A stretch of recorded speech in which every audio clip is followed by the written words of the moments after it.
There's some balls over there we can get. They were brothers in combat. Here we go. But now they're rivals on the golf course. Don't let me outdrive you. With each swing, these two veterans aim to honor a lifelong friendship, one that started in war. It's incredible that this guy was there and knew exactly what to do. Rapid evacuation of wounded in Vietnam has saved thousands of lives. On October 4th, 1968, Dwane Garver was a medic assigned to the 9th Infantry Division in the Vietnam War. What you're seeing now is ABC News footage taken from that day. Garver's helicopter had been hit. He made his way to a nearby canal with enemy forces only 50 meters away. I was wounded minor, and as I advanced along the canal, I came upon a man floating face down in the water. That man was Mike Baumgart. And I heard this guy screaming at me, "You gotta breathe, sir." Baumgart was the helicopter's aircraft commander. He was hit by a mortar, bleeding from the head. I was totally helpless at the time. My vision was completely blurred. His crew left him for dead, but Garver, known now to Baumgart as Doc, thought otherwise. And he kept saying, "Stay with me, stay with me." I put him up against the dike and gave him mouth-to-mouth resuscitation. This is Doc holding me. They're getting ready to lift me up and throw me into the helicopter. Both men were taken to Dong Tam and were separated. Baumgart later learned Garver's efforts saved his life. We were complete strangers, and here's a guy that, in essence, came to my rescue, leaving his company to rescue a foreigner. The two met again a few years later when Baumgart sent Garver a letter thanking him for saving his life. All this was done under combat while we were being fired out, and had he not done that, I definitely wouldn't be here. Now, 50 years later, these war heroes remain close friends, competing in a golf tournament where there are only two players. Since 1972, we've been having this Dong Tam Invitational of going back and forth, visiting each other. There's a saying, everything happens for a reason. And for these two brothers in combat, they believe a higher power had plans for this friendship. We are brothers in Christ. God put Dwane on my helicopter, to bail me out, so to speak. Eaton County Central Dispatch to Charlotte Fire. It is with the deepest respect that we announce the final alarm for fire dog Callie Fullerton. Known as the Smiley Dog, Callie served almost 9 years responding to thousands of emergency calls with the Charlotte Fire Department. She died from cancer in February of 2018. You will be missed by a community, a department, a family, and most of all by Tiger.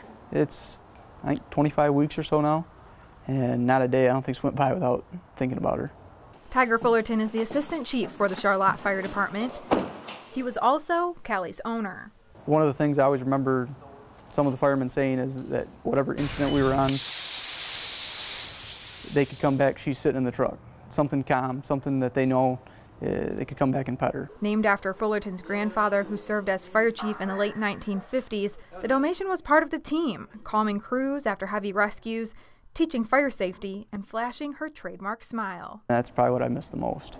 A smile that Fullerton learned stretched beyond just the department. I came to the fire department and talked to Assistant Chief Fullerton and asked him if they would consider doing some type of memorial for Callie. We wanted something that would not just be a picture on the wall. So we just said if it's going to be something, we want it to, a lot of people can see it. Together they came up with the idea to build a statue. Fullerton poured the concrete. I really didn't think that something this of magnitude would probably be put in place.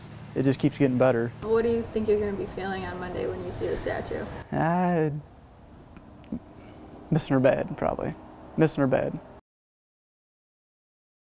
I got a degree in zoology. Meet Carolyn Schulte. She's a zookeeper at Potter Park Zoo and agreed to let us tag along while she completes her morning routine. Her first task, breakfast. Most of our animals are in a training program, so Malia knows when I tap the branch, that means come see me. While Carolyn runs through a few commands, Malia gets her daily dose of grapes and bamboo.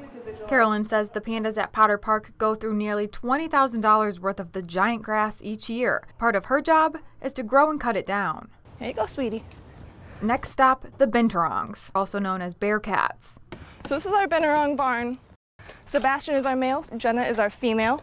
Along with feeding, Carolyn also runs through a few behavior checks with the animals. Hip. Training them for vaccinations. Hold. Poke. Good. And looking for anything out of the ordinary. Sebastian, can you go up? Hold. Good. Though Carolyn makes the life of a zookeeper look easy, there's one task we're not surprised by. Sebastian likes to make sure we don't forget about him, so he leaves us little notes right in front of the door. Carolyn tells me a big job for zookeepers is what's called enrichment, giving animals tasks to get them out into the viewing area for visitors to catch a glimpse of. We have this nice big viewing window at the front. For the binturongs, this means getting exercise, looking for hidden pine cones stuffed with fruit around the yard. So tasty, huh? Once that's finished, we head to our last stop. Hi, good morning. The otters. I'll separate these guys to feed. Everyone loves breakfast. She feeds them meat and dog kibble 3 times a day. Over. 2. Hold. Building a relationship between animal and trainer. Back it out. Good. One that Carolyn says will last a lifetime. Depends on like how much time you put into it, so yeah, it's very rewarding.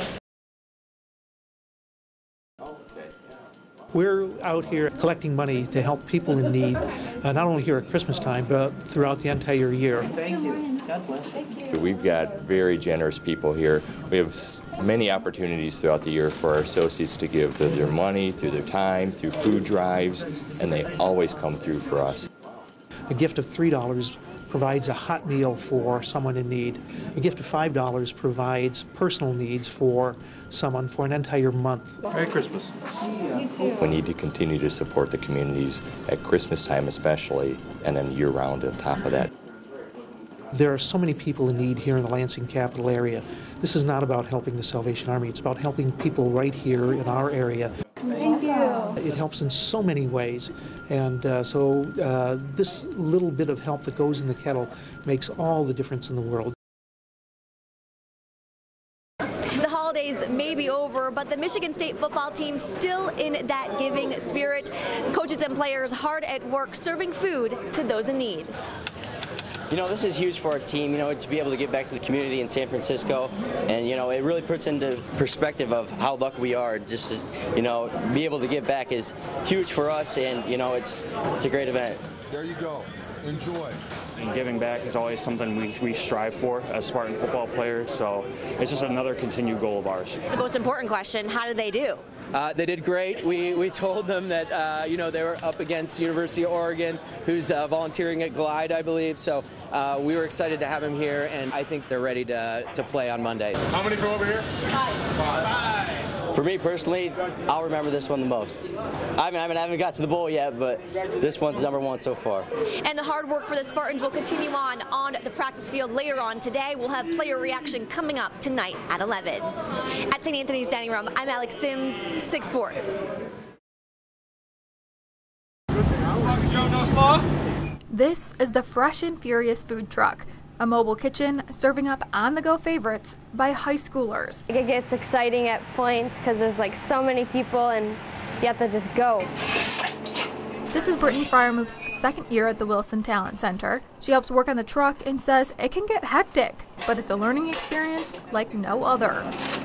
It's just all of us students like coming together and working as a team to prep out the food and get out to customers. Chef Corbett Day is the instructor of the center's Culinary Arts and Hospitality program. He says everything from the business plan to the truck's menu items are created by the teens. His only job is to drive the truck. They write all the contracts, they order all the food, they staff it with other students in the classroom. Aside from the food truck, each student has their own role within the 2-year program. Haley Flowers is the catering manager. Right now I'm just sauteing bell pepper and onions. Students learn firsthand what it's like to run a business, and by the time they graduate, they'll have earned 3 national certifications. We have students that are starting $15, $16, $17 an hour at 17 years old.